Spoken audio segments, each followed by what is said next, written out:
We are back with Tail of the Tape, number 3 on deck. Omarion Hampton, running back of the University of North Carolina Tar Heels, 6 foot, 221 pounds. March 16th, 2003 was his date of birth. He turned 22 years old just a few weeks ago. Going to be going through everything from start to finish on Omarion Hampton, starting with his high school recruiting. Omarion Hampton came to the Tar Heels from Clayton, North Carolina as a 4-star recruit, the number 11 running back in the 2022 recruiting class. Had a number of offers, but decided to stay in his home state of North Carolina there. Game logs and profile development over his college career were very good because Omarion Hampton comes in, 4-star recruit, has a modest freshman season with 400 rushing yards, 7 touchdowns, decent production. Drake May in that 2022 season was kind of running roughshod on college football. That was his big breakout sophomore season that caused him to get drafted 3rd overall to the Patriots. But then in 2023, of course, alongside Drake May in 2023, he had his breakout season, 1,500 rushing yards, 15 touchdowns, also added 29 receptions through the air, a respectable 9.93% reception market share as a 20-year-old true sophomore. Then I was a little bit worried coming into this season because Drake May leaves for the NFL in the 2024 NFL draft. I think it would have been perfectly justifiable if right now I was talking about Omarion Hampton having a junior season where he had, 1,200 rushing yards and 10 touchdowns and didn't quite look like the same explosive athlete that he did in 2023, but that's not what happened. He had more yards after contact per attempt, more missed tackles forced, 43 targets instead of 32, a whopping 16.5% reception market share, and 1.4 yards per route run. Same PFF rushing grade pretty much, and he made improvements as a pass protector as well. I think it's extremely impressive that Hampton lost a stud quarterback like Drake May, and somehow his numbers got better because, like I said, I think it would have been perfectly justifiable if he would have taken a step back production-wise. But you look at his experience-adjusted yards per team play, and he became a bigger part of the offense in year 3 as a junior, and you see that trend line well over the average of running backs with a top 12 season in points per game there. So getting into the traits, getting into the tape, the strengths, the weaknesses, and the numbers. Strength number 1 for Omarion Hampton is power contact balance, right? He's 6 foot, 220. He can bruise people. Sturdily built in his lower half. He demands to be tackled. You have to wrap this guy up. Otherwise, he is going to continue running and continue generating more yards. There's times that he loses his balance, but the actual, power stuff itself is extraordinary. So there's times his footing gets a little bit lost and the contact balance side of things is not as good, but the power itself is exceptional. 4.35 yards after contact per attempt is a top 6 mark in the class at running back, and Ashton Genty and Caleb Johnson are the only running backs in this class over 200 carries that are inside the top 6 in yards after contact per attempt there. A whopping 73.6% of his total yardage came after contact as well, so he's been getting hit consistently in the backfield and generating more yards as a result. Strength number 2, kind of already made reference to it, but he's a prototype workhorse size profile at 6 foot, 220 pounds. He also commanded a big workload in college and displayed a lot of great goal line ability. Commanding a backfield's touches is a skill. Don't get it twisted. It's common sense. If you have an excellent running back in college football, you're going to give him the football a lot. And an 82% backfield dominator rating at the University of North Carolina with the size profile that he has and the fact that he scored 33 touchdowns on the ground and through the air in 26 games as the starter for this team is extremely bullish for what he can be from a fantasy perspective. What scores us fantasy points, guys? It's commanding a lot of touches, both on the ground and through the air in PPR leagues, and scoring touchdowns and generating yards. You can only get those touches if you're big enough to hold the workload and you are capable of holding up to that workload that you're going to get in the NFL. And Hampton has all of those qualities. Strength number 3 is receiving ability. Now, not all big backs are going to have this, but he does have excellent receiving chops for a back of this size profile. He's not a dominant weapon. It's not like he's Christian McCaffrey or anything, but he can contribute 75, 80-plus targets to his future NFL team. He's got to work a little bit on transitioning from a receiver to a runner. The hip swivel, the fluidity, and transition is not quite where it needs to be, in my opinion, but his route tree is probably not going to be spectacular at the next level. Picture like Joe Mixon, Ezekiel Elliott, Leonard Fournette caliber of receiver. He's not going to be Christian McCaffrey. He's not going to be Alvin Kamara, but capable receiver, good receiver, capable usage, maybe some PPR production in the right landing spot, definitely in his future. If you look at the metrics, they're actually better than the tape, because on tape, I think he has some things to work on as a receiver, but the metrics themselves would tell you that he's an excellent receiver. 17.4% best season reception market share. That's in the 87th percentile in the prospect model.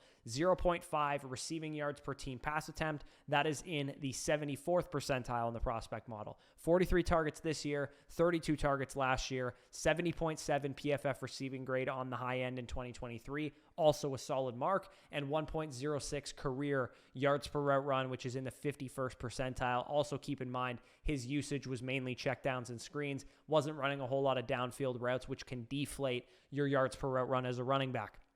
Strength number 4, toughness, vision, rushing instincts, decisive runner. He is not a nuanced runner. I think that is an important thing, an important distinction we want to make for Omarion Hampton. See hole, hit hole. That's how he runs the football, and that's perfectly fine. There's tons of NFL running backs who are very good who play like that. Best fit schematically is not the same as some of the other running backs in this class. For example, Ashton Jeanty, Trevion Henderson, some of these other guys would fit in a wide zone Kyle Shanahan-like scheme. Omarion Hampton, I actually don't think is a perfect scheme fit for a team like that. I think he would actually be better for the Steelers, for the Broncos, the Cowboys, teams that are not extremely nuanced in their blocking schemes and how they deploy their offensive line. They are open a hole, get the running back to hit said hole. Sometimes he needs to tempo his runs a little bit more. Shift down, be patient, find a hole, follow your blocker, direct your blocker, anticipate a hole opening up. It's not a huge part of his game at this point in time. Again, this can work.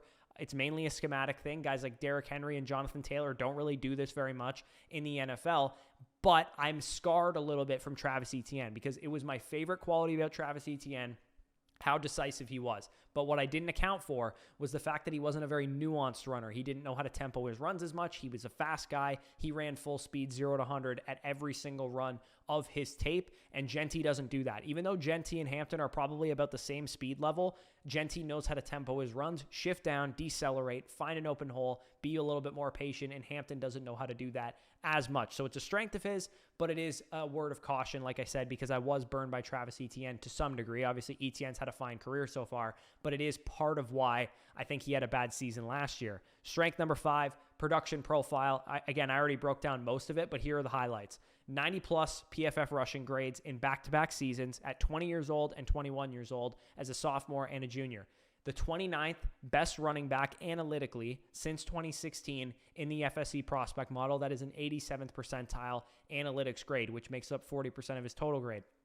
Over 3,100 rushing yards and near 4,000 total yards the last 2 years. And again, I cannot stress this enough, a massively impressive junior season where he got better across the board, and despite losing a franchise quarterback, or a guy who's going to be a franchise quarterback in the NFL in Drake May, he still was able to produce at a high level this year. He's a projected first-round NFL draft pick according to NFL Mock Draft Database, and he has an incredible athletic profile. The prospect model compares him favorably to guys like Javonte Williams, former UNC Tar Heel, although he's a lot more athletic than Javonte Williams. Travis Etienne, who I already talked about, kind of schematically fits what type of player he is, only he's a little bit bigger than Travis Etienne.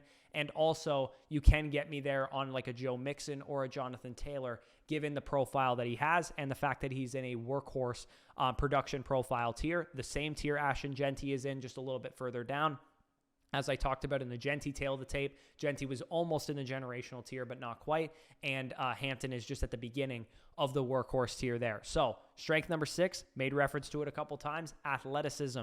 Alongside Matt Forte, who is my official film comp for Omarion Hampton, you can see that Matt Forte and him are also very comparable athletically, with a 9.7 relative athletic score, coming in just a shade under 6 feet, 221 pounds, throwing up bench press 18 times for 225 pounds, 4.46 40-yard dash, 93rd percentile 10-yard split, vertical jump 38, broad jump 10-10. Very, very good athletic numbers, a 93rd percentile weight adjusted speed score, a 92nd percentile burst score. His short shuttle time, you guys will notice, is not great, though. 41st percentile short shuttle. Didn't actually do the 3-cone to give us an official agility score, but that transitions into the weaknesses of this player. And in my opinion, the biggest weakness to Omarion Hampton's game, and the only reason why I don't think Matt Forte is a perfect comp, because it can fall apart a little bit in this area, especially when you see the athletic testing, is I don't think Omarion Hampton is the most elusive running back in the world. I should say the metrics are solid, 29.46% of his touches resulting in a missed tackle forced. But when you watch the tape, you realize a lot of that is due to power, not agility, or not making people miss consistently. He's a little bit stiff. He's a little bit of a north and south runner, which is fine when you're in a gap scheme and you're able to see hole, hit hole like I talked about. Derrick Henry's the same way. Jonathan Taylor is the same way. They are not the most make you miss in a phone booth type of running backs, chaining together ball carrier moves and spin moves and juke moves. It's not his game. It's not what he does well, but it is important to be a scheme fit universally across the NFL, so I have to dock his grade for it a little bit.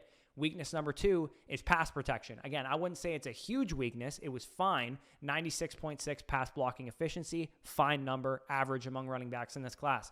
54.8 PFF pass blocking grade. Again, not the best number, below average in this class. These are average, below average marks. On tape, I saw some misdiagnosing of blitzes. I saw some poor hand placement technique-wise. I saw some blown assignments and even a little bit of effort issues as well. Again, he's not a disaster in pass protection, but it is not a strength of his, in my opinion, which means it is a weakness of his. So, other minor weaknesses that affected his grade, I talked about foot quickness, ball carrier moves, lack of tempoing runs, patience, anticipation of holes opening up. Again, not a huge deal, but it does scare me a little bit knowing that it has affected Travis Etienne at the next level. And there is so much good here that I think is correctable, and Omarion Hampton should be a great pro at the next level. As you guys can see there, my pro comparison, Matt Forte, 87.5 is my official grade, just a hair under where Danny has him graded with the strengths and weaknesses that I listed there. He is currently my RB3 in the class. My RB2 in the class is Quinshon Judkins, who I will talk about very soon in a tail of the tape,